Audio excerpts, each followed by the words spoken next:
ना सुना ही होगा ये मूंग और मसूर की दाल या दाल में कुछ काला है। और इससे आप अंदाज़ा लगा चुके होंगे कि आज हम बात करेंगे दालों के आलमी दिन पे।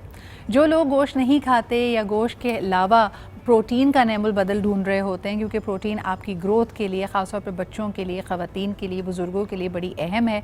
तो प्रोटीन्स का बेहतरीन सोर्स हैं ये पल्सेस। इसमें शुमार किया जाता है जी माश की दाल का, चने की दाल का, मसूर की दाल का। कई लोग ऐसे होते हैं मेरी तरह के जो शुरू में हमें दाल कलर से याद होती थी, पिंक वाली दाल और येलो वाली दाल। लेकिन बहरहाल जी वक्त आपको बहुत कुछ सिखाता है और आज सूरत हाल कुछ ऐसी है पाकिस्तान में कि दालों की शॉर्टेज और क़िल्लत होने की भी बात की जा रही है। ये हरगिज़ मतलब नहीं है कि आप जाएं और बहुत सारी दालें जमा कर लें, लेकिन कहने का मकसद है कि हर एक का वक्त आता है। जैसे गोश्त का वक्त आता है, सब्जियों का वक्त आता है, कभी टमाटर महंगा, कभी आपके यहाँ प्याज महंगी। आजकल जी दालों पे भी बड़ा रूप चढ़ा हुआ है और अगर आपके पास नहीं है तो थोड़ी इकट्ठा कर ले और इसको कदर की निगाह से देखें। इसके आपके लिए क्या क्या हेल्थ बेनिफिट्स हो सकते हैं, ये हम बात करेंगे। हमारे साथ मौजूद हैं डॉक्टर नौशीन, कंसल्टेंट न्यूट्रिशनिस्ट हैं। अक्सर हम इनसे मदद लेते रहते हैं, रहनुमाई लेते रहते हैं। Thank you so much doctor Nausheen मौजूद होने के लिए। मुझे ये बताइए कि दालों के क्या फ़वाइद हैं हमारे लिए न्यूट्रिशनली अगर बात की जाए। जी, अस्सलाम वालेकुम Sitra, thank you so much for having me on board.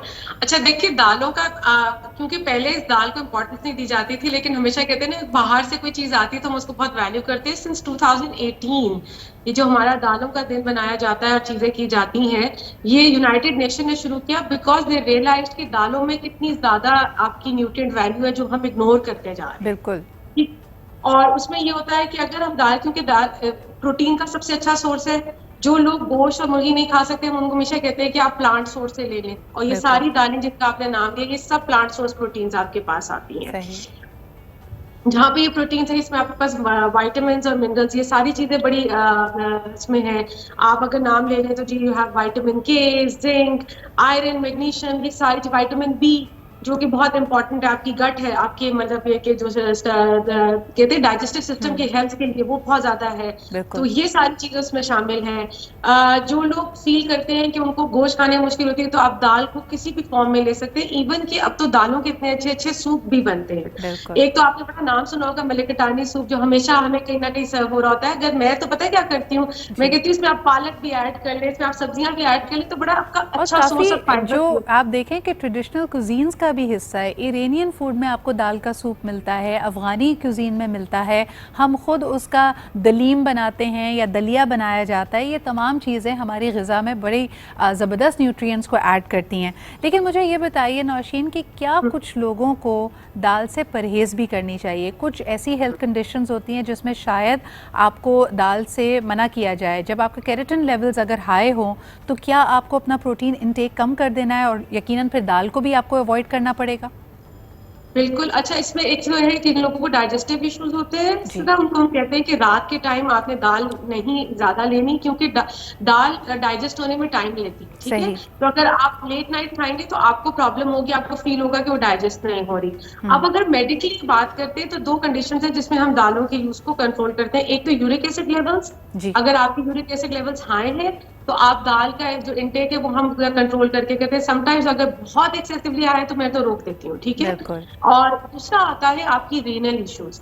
अगर आपका डायलिसिस नहीं हो रहा और आपकी अगर क्रॉनिक लिवर, आपकी किडनी प्रॉब्लम है आपको, तो आपने दाल का इंटेक हमने कंट्रोल करना होता है। क्यों करना होता है? क्योंकि उसमें क्रेटिनिन लेवल्स हाई होते हैं, फास्फोरस लेवल्स हाई होते हैं और पोटेशियम। और क्योंकि किडनीज प्रॉपर्ली इसको बॉडी से वॉश आउट नहीं कर रही होती, ये तीन चीजें ऐसी हैं, अगर ये खुदा ना खास्ता बहुत बढ़ जाए तो ये आपकी मल्टीपल ऑर्गन्स पे अफेक्ट करना शुरू करती हैं और इसका फिर बजाय इसके कि फायदा हो, हमें नुकसान की तरफ जाता है। अच्छा, एक और चीज़ जो डॉक्टर नौशीन समझा जाता है, ये मिथ है या रियलिटी, आप बताइएगा। दालों के हवाले से कहते हैं ये बादी हैं और ये बादी ग़िज़ा आपकी क़ुव्वत हाज़मे को, निज़ाम हाज़मे को अफेक्ट करती हैं और ये सलाह दी जाती है ख़ासतौर पर नर्सिंग मदर्स को या हामला ख़वातीन को कि वो दाल का इस्तेमाल ज़रा देख कर करें। Is this true? अच्छा, इसमें जो है जैसे मैंने बात की ना कि डाइजेस्ट स्लोली होती है, तो ये ऑफकोर्स जब डाइजेस्ट स्लोली होती है और आपकी एक्टिविटी ज्यादा नहीं है तो आपको ये तंग कर सकती है, गैस बना सकती है, ब्लोटिंग आपको कर सकती है। बट प्रेग्नेंट फीमेल्स को हम मना नहीं करते क्योंकि बड़ा अच्छा सोर्स है, क्योंकि आपको पता है ड्यूरिंग प्रेगनेंसी और बहुत सी चीजें डाइजेस्ट नहीं हो रही थी, तो जो प्लांट सोर्स प्रोटीन है वो अक्सर बेशतर खवातीन को सूट कर जाता है। और ये क्योंकि आपकी न्यू सेल प्रोडक्शन में बड़ी हेल्प करती है, यानी कि बॉडी में नए जो आपके ये वो बनने में हेल्प करती है। तो हम इन्फेंसी में और प्रेग्नेंट फीमेल्स में तो कहते हैं कि आप दाल खाएं, अगर आपकी कोई यूरिक एसिड लेवल या आपकी कोई किडनी डिजीज नहीं है तो यू कैन हैव इट। अच्छा, वैसे माशाल्लाह जितने बेनिफिट्स हम ग़िज़ाओं के बताते हैं, डॉक्टर नौशीन किसी ने बड़े मज़े की बात की थी जी, ये तमाम बेनिफिट्स हैं, लेकिन इस तरह जैसे दूसरे लोग इसको खाते हैं। हम पाकिस्तानियों का तो हर चीज़ को खाने का अंदाज़ ही मुख्तलिफ है। हम सब्ज़ी खाते हैं तो उसको बहुत भूनते हैं, दाल बनाते हैं तो उसमें एक ज़बरदस्त किस्म का यानी धुआंधार किस्म का तड़का लगा देते हैं या भगार लगा देते हैं। मुझे बताएं, ये भगार या तड़का लगाने से जो दाल की अफादियत है, बेनिफिट्स हैं, वो कहीं घट तो नहीं जाते? अच्छा देखिए, हर चीज का बैलेंस जरूरी है। Even when I make diet plan या मैं पेशेंट्स बताती हूँ, देखो सजा नहीं देनी। कहाँ अगर जरूरी नहीं कि वो जो होते हैं ना पूरा जिसको डोही कहते हैं भर के आप तेल का तड़का लगाए। Trust me, 1 table spoon of oil, आपकी जो प्लांट्स हो वैसे ये कॉर्न ऑयल हो गया, वेजिटेबल ऑयल हो गया आपका, उसमें आप जीरा भी डालें, अपनी लाल मिर्च भी डालें, आप ऐड ऑन कर सकते हैं। ये तड़का इसलिए क्योंकि वो टेस्ट को एनहांस कर देता है। इसके बगैर भी अगर आप खाना चाहें ना, ट्रस्ट में कोई मसला नहीं है। लेकिन ये है कि हाँ, लोग क्या करते हैं, जब तक दाल के ऊपर एक पूरी लेयर ऑयल का ना हो तो मजा ही नहीं आ रहा। उसकी सारी इफादियत जो है, अगर आपको कोई कोलेस्ट्रॉल लिपिड प्रोफाइल आपकी ऑल्टर्ड है, तो इंस्टेड कि आप दाल का फायदा लें, आप अपने लिपिड प्रोफाइल को और ज्यादा खराब कर रहे हैं। बिल्कुल सही। अच्छा, दालों को हम मीट बॉल्स या कबाब वगैरह में भी इस्तेमाल करते हैं, और मुझे कभी कभार ये लगता है दैट्स अ प्रोटीन ओवरलोड। यानी दाल बनाएंगे तो उसमें भी गोश्त डाल देंगे, अगर हम कबाब बनाते हैं तो बाइंडिंग के लिए चने की दाल का इस्तेमाल करते हैं। इसका क्या फ़ायदा या नुकसान है नौशीन? अगेन अगर हम कोई वाली बात है कि हम बेसिकली गोश्त खोर सोसाइटी हैं, हमारी हर चीज में हमारे टेबल पे जब तक गोश्त की कोई फॉर्म ना हो, हमें लगता नहीं है कि हमने कोई एक फीस ली है। तो अगर आप अगेन डिपेंड करता है कि आपकी कितनी रिक्वायरमेंट है। अगर आप एक पीस ले रहे हैं गोश्त का तो ठीक है, दैट्स ओके। लेकिन पता चलता है कि दाल थोड़ी सी और ढेर सारा गोश्त है, अगेन वो आपको आपके लिए फायदे या नुकसानदेह होगा। ये डिपेंड करता है ना आप कहाँ से कबाब खा रहे हैं। आप बिस्मिल्लाह बर्गर का अगर बर्गर खा रहे हैं तो उसमें आपको अंडा मिलेगा, दाल मिलेगी, गोश्त हस्बे जायका मिलेगा, थोड़ा सा शामिल किया हुआ है क्योंकि आजकल कीमतें आसमान को छू रही हैं। अच्छा, एक आखिरी सवाल, मुझे ये बताइए कि दालों को स्टोर करने का तरीका क्या है? अब जब से खबर पता चली है कि दाल की किल्लत हो सकती है, तो लोगों ने कुछ उसको अपने घर में ज़रूरत से थोड़ा सा ज़्यादा रखने की कोशिश शुरू कर दी है, लेकिन कहीं वो ख़राब ना हो जाए, उसमें कीड़े ना पड़ जाएं, तो दालों को स्टोर करने का नौशीन बेस्ट तरीका क्या है? अच्छा, एक तो ये कि बहुत प्रोलॉन्ग स्टोरेज तो हर चीज के लिए नुकसानदेह, क्योंकि कीड़ा तो कहीं पे भी पैदा हो सकता है ना, आपको नहीं पता चलता। दूसरा ये है कि अगर आप चाहें तो आप अपने फ्रीजर में इन चीजों को रख सकते हैं। दाल को फ्रीजर में रखें तो वो फ्रीज तो होती नहीं है, तो वो प्रिजर्व फॉर्म में रहती है। अगर आपके फ्रीजर फ्रिज नहीं है तो वेल एयर जगह जो होती है जहाँ पे हवा और धूप का गुजर होता है, ऐसी जगहों पे, क्योंकि बहुत मॉइस्ट इन्वायरमेंट में भी दाल जो है वो खराब होने का खदशा होता है। उसको अगर हवा लगेगी तो वो ऑक्सीडाइज होती है और उसमें फंगस यानी कि उल्ली उगने का भी खदशा होता है और कीड़े भी पैदा हो जाते हैं। बट अगेन अल्लाह इंशाल्लाह आई एम वेरी होपफुल, जैसे वी वर टॉकिंग, कि ये कुछ अरसे की बात है। अगर आप इतना ज्यादा ज़ख़ीरा-अंदाज़ी करेंगे तो ये दूसरों के लिए नुकसानदेह है। कोई बात नहीं, हम अल्लाह तवक्कुल रखते हैं और अल्लाह ने अपने बंदे से प्रॉमिस किया है कि वो हमें भूखा नहीं रखेगा। एब्सोल्युटली। और हर चीज़ का देखें नेमुल बदल तलाश करें। इस वक्त मार्केट में हम कई चीज़ों पे पैनिक बाइंग देख रहे हैं और कई दुकानदार इसमें एक तरह से आपको बढ़ावा दे रहे हैं कि जी हाँ बाजी आज तो है, अभी तो रखिए, लेकिन कल हो ना हो, तो आपको वो ज़्यादा मिकदार में आप अपनी बिक्री करने की कोशिश कर रहे होते हैं।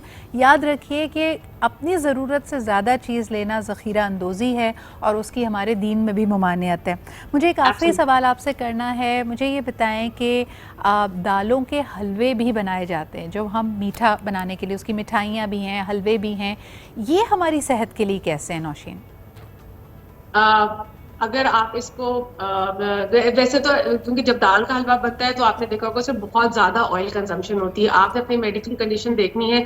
मैं बिल्कुल ये नहीं कहती कि बिल्कुल जिंदगी को ऑयल फ्री कर दें या दाल फ्री कर दें, लेकिन जब आप ले रहे हैं तो उसके आपने अपने आप को देखना है कि आपकी बॉडी आपको क्या कह रही है। ठीक है, एज एंजॉयमेंट हफ्ते में एक दफा आपने थोड़ा सा 3-4 चम्मच दाल के हलवे के खा लिए, but not every day.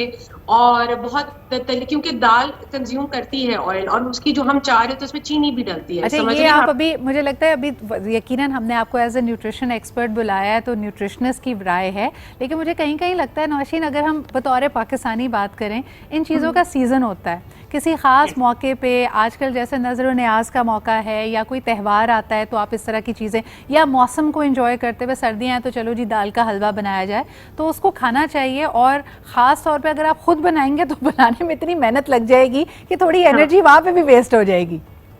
Exactly लेकिन ये है कि एंजॉय करना है तो जरूर खाएं, लेकिन अपनी सेहत का जरूर ख्याल रखें। किसी भी चीज की जो है ना जरूरत से ज्यादा कंजम्पशन वो आपके लिए नुकसानदेह हो सकती है। एब्सोल्युटली नौशीन, बहुत बहुत शुक्रिया, ज़बरदस्त आपसे गुफ्तगू रही।